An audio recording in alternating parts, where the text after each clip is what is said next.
Çin merkezi yönetimin Doğu Türkistan'da sözde sosyal istikrarı koruma, karanlık güçlerle mücadele adı altında halkı ispiyonluğa zorlamasının ardından bir kısım bölgede sivil halkın birbirlerini ihbar etmesine süre tanımlandığı ortaya çıktı.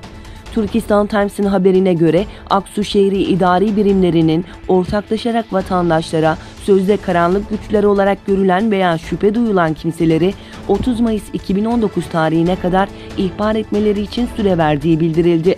Gözlemciler ise Pekin yönetiminin Doğu Türkistan'da bölücü, aşırıcı terörcülere karşı mücadele bahanesiyle milyonlarca insanı hapsederek işlediği insanlık dışı cinayetlerine bu kez de karanlık güçlerle mücadele diye bir yenisini eklediğini ve bu çerçevede yine sayısızca Müslüman Türk'ü temizleyeceğini vurguladı.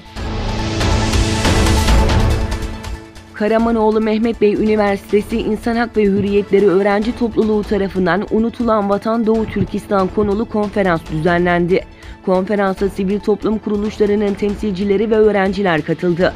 Programda Doğu Türkistan Maarif Derneği Genel Sekreteri Abdülahad Abdurrahman Doğu Türkistan meselesini anlattı.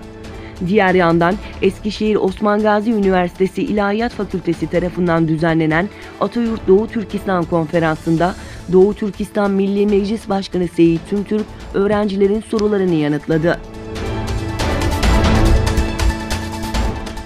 Rus donanması NATO güçleriyle Rusya arasında gerilimlere sahne olan Baltık Denizi'nde füze atış tatbikatları gerçekleştirdi.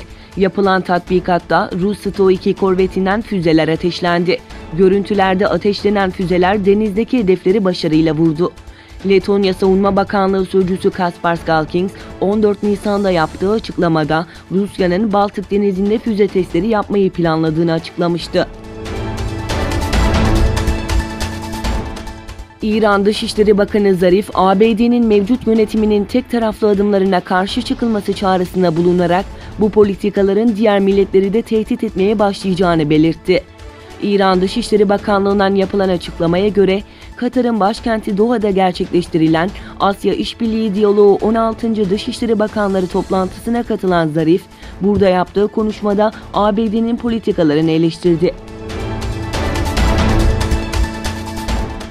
Rusya Dışişleri Bakanı Sergey Lavrov, ABD Dışişleri Bakanı Mike Pompeo ile yaptığı telefon görüşmesinde Venezuela'daki gelişmeleri görüştü.